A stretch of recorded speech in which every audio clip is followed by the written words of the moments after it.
संबंध क्यों बिगड़ते हैं, क्यों रिश्ते चल नहीं पाते, रिश्तों में क्यों खटास आती है, क्यों तलाक हो जाते हैं, क्यों शादीशुदा जीवन बेहतर नहीं चल पाता, क्यों पति पत्नी में अनबन होते हैं, क्यों एक व्यक्ति सर्वस्व छोड़कर किसी के घर जाए और उसे कोई त्यागने के लिए विवश कर देता है, क्यों छोटी सी छोटी बातों पर विवाद बढ़ जाते हैं, घर अलग हो जाते हैं, और इतना ही नहीं भरे पूरे घरों में पूरा सर्वनाश हो जाता है।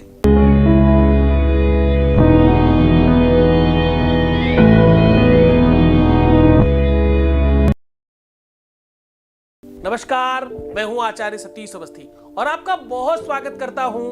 आज मैं कह रहा हूं कि शादी, विवाह या एक परिवार का बंधन है, क्यों चल नहीं पाता। अपने बेडरूम में सिर्फ ये सामान रख दें, आपकी शादीशुदा जीवन पूरा तुम्हारे हिसाब से चलेगा। अपने बेडरूम में ये सामान रखने से आपका वैवाहिक जीवन आपके हिसाब से चलेगा। बेडरूम में ये सामान रखने से आपका बिखरा हुआ घर एक जैसा हो जाएगा और सुव्यवस्थित हो जाएगा। बेडरूम में ये सामान रख देने मात्र से आपके पति पत्नी के बीच में जो तालमेल में गड़बड़ी हो रही थी या मन भटक रहा था, उसमें पूरी तरह से आपको लाभ मिलेगा। बेडरूम में ये सामग्री रखने से आपका परिवार, आपका कुटुंब बच जाएगा, आपका घरौंदा सज जाएगा, आपका सपनों का संसार खुशनुमा आनंदमय हो जाएगा। क्या करना है? सिर्फ छोटी सी सामग्री आपके बेडरूम में रखनी है। आज पूरा का पूरा विश्लेषण वास्तु को लेकर के है। आज पूरा का पूरा विश्लेषण स्पेशली चीजों को लेकर के है।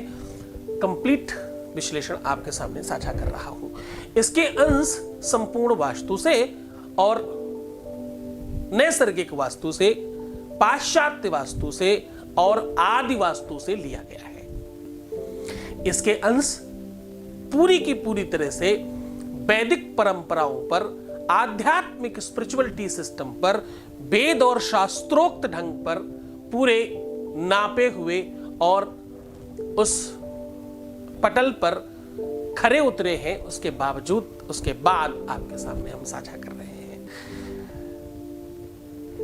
वास्तु है क्या, बस दो शब्दों में समझाएंगे, फिर हम सीधे उपाय की ओर चलेंगे।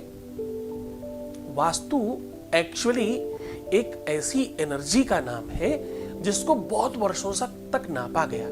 जैसे आप थोड़ी देर जलाशय के किनारे बैठे तो आपका मन अलग होगा, आप आग के पास बैठे तो मन अलग होगा, आप किसी चिता के पास जहां शव जलाया जा रहा हो, शवदाह हो रहा हो, वहां पर बैठे तो आपका मन अलग होगा। आप पुलिस स्टेशन में, आप कोर्ट में, कचहरी में, किसी झगड़े वाली जगह में आप बैठे, आपका मन अलग तरीके का होगा। मंदिर में बैठे, देवालय में बैठे, जहां बहुत सारे पुष्प हो, पुष्प वाटिका हो, वहां बैठे मन अलग होगा। कहने का सीधा संबंध है, हर एक जगह अलग अलग चेतना, अलग अलग एनर्जी, अलग अलग पावर रखती है। बिनु पग चलहि सुनहि बिनु काना, को विधि कर्म करे विधि नाना। ये ऐसी वस्तु है भाई, भूमि बोलती नहीं, आवाज नहीं लगाती, कुछ कहती नहीं, कुछ बोलती नहीं और कभी दिखाई नहीं पड़ती किसी रूप स्वरूप में। मिट्टी है, लेकिन सत्य मानो, या तो ये सोना है और या तो टोटल मिट्टी है। अगर ये आपको फल जाए तो आप कहां से कहां हो सकते हैं, और अगर नहीं फले तो आप कहां से कहां भी हो सकते हैं। या तो फर्श से अर्श की यात्रा है और या तो अर्श से फर्श की यात्रा है। भूमि का बड़ा दोष है। 5 तत्व से शरीर बना, 5 तत्व से वास्तु बना। देखो, गंभीर हो जाओ, आज मैं तुम्हारी शादीशुदा जीवन को पूरी तरह से ठीक करके रहूंगा। गंभीर हो जाओ, मैं तुम्हारे अपने रिलेशनशिप को बेहतर बनाने की बात कर रहा हूं। गंभीर हो जाओ, इधर उधर भटक मत जाना, मैं आज तुम्हारे जीवन को बेहतर बनाने के लिए पूरी की पूरी समीक्षा आपके सामने रख रहा हूं। समझोगे नहीं तो बच्चा होगा नहीं। मेरे बच्चे, समझने की कोशिश करना, तुम्हारे जीवन को बेहतर बनाने के लिए वो पूरा संसाधन रख रहा हूं आज मैं। 5 तत्व हैं शरीर में, 5 ही वास्तु में हैं, 5 ही भगवान में हैं। अब वो पूरी समीक्षा आप समझिएगा। कौन कौन से?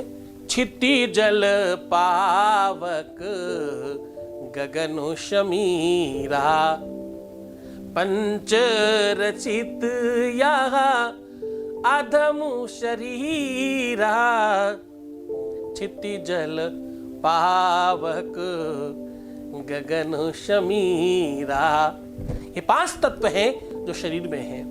ये 5 तत्व वास्तु में हैं और यही 5 तत्व भगवान में हैं। भा से भूमि, गा से गगन, वा से वायु, आ से आसमान और ना से नीर, ये 5 तत्व है भाई। वास्तु इन्हीं 5 तत्वों का समावेश है।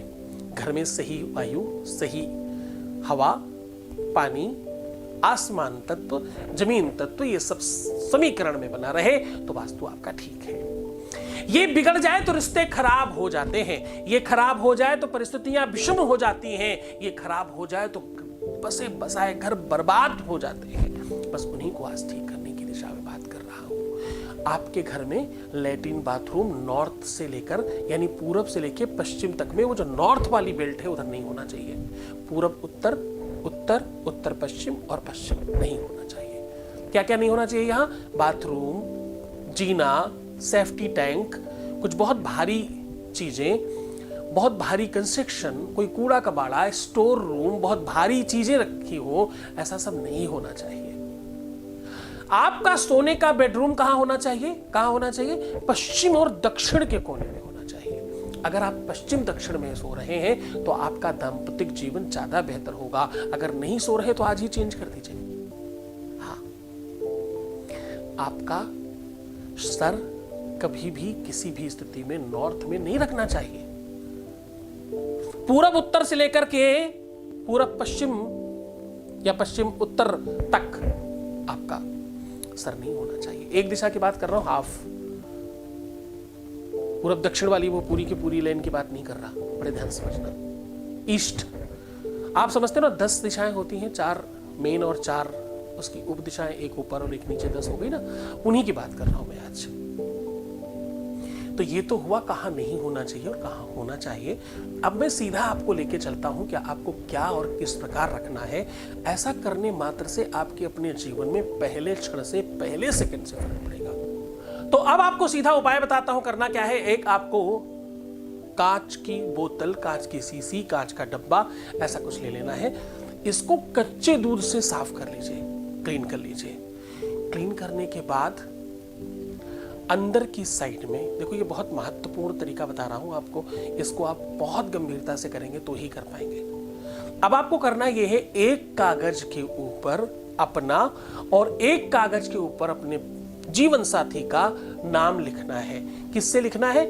घी और मिश्री को पीसकर घी में लेपिए और खूब गाढ़ा गाढ़ा कागज के ऊपर लिख दीजिए। और लिखने के बाद उस कांच के जो बर्तन है उसमें एक तरफ अपना नाम वाला और दूसरी तरफ उनके नाम वाला कागज खूब अच्छी तरीके से अपोजिट रख करके अंदर साइड से चिपका दीजिए। यानी अब क्या होगा कि घी और मिश्री से आपने अंदर नाम लिख दिया, कागज तो आप बाहर निकाल लेंगे या निकाल लेंगे। संभवतः अगर आप नहीं भी निकालते तो उसमें ऐसा दिखाई तो पड़ता नहीं है कुछ।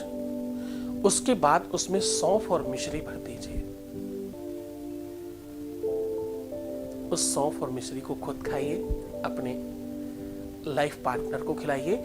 ऐसा करने वाले व्यक्ति के जीवन में पहले दिन से फर्क पड़ता है और 41 दिन तक कंप्लीट होते हैं जब सब चीजें सामान्य हो चुकी होती हैं। नॉर्थ ईस्ट में रखिएगा, अपने बेड के आसपास रखने की कोशिश कर सकते हैं या अपने ही कमरे में नॉर्थ ईस्ट में रख सकते हैं, पर बेडरूम के अंदर ही रखिएगा। इसे खाली करते जाइए और भरते जाइएगा। और ये काम शुरू कर सकते हैं फ्राइडे के दिन, सोमवार के दिन, पूर्णिमा के दिन, एकादशी के दिन या किसी बड़े शुभ मुहूर्त में स्टार्ट कर सकते हैं। जिस दिन सर्वार्थ सिद्धि योग हो उस दिन भी किया जा सकता है। पूरे मन से, पूरी श्रद्धा से, पूरे विश्वास के साथ ये उपाय करें। गुरु आदेश की आवश्यकता होगी, बहुत निरंतर रहने की आवश्यकता होगी। मैं हूं तुम्हारे साथ, पूरा आशीर्वाद है तुम्हारे जीवन में। खुशियां, प्रसन्नता, प्रेम, वैभव, आनंद बढ़े। आपकी लाइफ में किसी प्रकार की कोई तकलीफ ना आए, ऐसी शुभकामनाएं। मुस्कुराओ ना थोड़ा।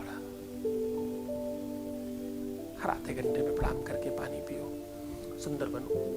कितना सुंदर, इतना सुंदर कि लाइफ में रात में सोते समय भी कोई फोटो खींच ले तो तुम्हें ऐसा आना चाहिए जैसे कोई फोटोजेनिक चेहरा है, दीवार पे लगाने वाला पोस्टर निकलना चाहिए उस टाइम पर भी। इतने सुंदर बनना है आपको। हर आधे घंटे में पानी पिए, सुंदर बने, मुस्कुराएं, अपना बहुत ख्याल रखिएगा। मैं हूँ आपके साथ। रोना, बिलखना, परेशान होना, प्रीवियस लाइफ बताना, निगेटिव थिंकिंग रखना, सब टोटल मना है। ऐसा करने से रिश्ता पहले दिन ही खराब हो जाता है। ऐसी कोई चीज मत करिएगा। इससे शुक्र, मंगल, बुध, बृहस्पति सारे ग्रह खराब हो जाते हैं और आपका रिश्ता टोटल बर्बाद हो जाता है। छोड़कर जा रहा हूं तुम्हें उन गलियों में, उन पगडंडियों में, उन ख्यालों में, उन विचारों में जहां सिर्फ और सिर्फ प्रेम है। ओम नमः शिवाय। परम पूज्य आचार्य सतीश सद्गुरुनाथ जी महाराज के श्री मुख से कल्याण स्वरूप शुभ मंगल प्रदाता भगवान शिव को आह्वानित व आराधित कर मनोरथ सिद्ध शिव महापुराण कथा का श्रवण करिए। 19 जुलाई से 27 जुलाई, समय दोपहर 2 से 6 बजे तक। कथा स्थल है Shri Dwarka palace banquet hall, Saidpur, Ghazipur. विशेष प्रसारण देखिए आस्था एवं वैदिक पर। इस कथा में यजमान बनने एवं कलश यात्रा के लिए संपर्क करें 8917020202 6391292929। निवेदक हैं मैसर्स माधव प्रसाद, अशोक कुमार एवं श्री सद्गुरुनाथ धाम परिवार, सैदपुर, गाजीपुर।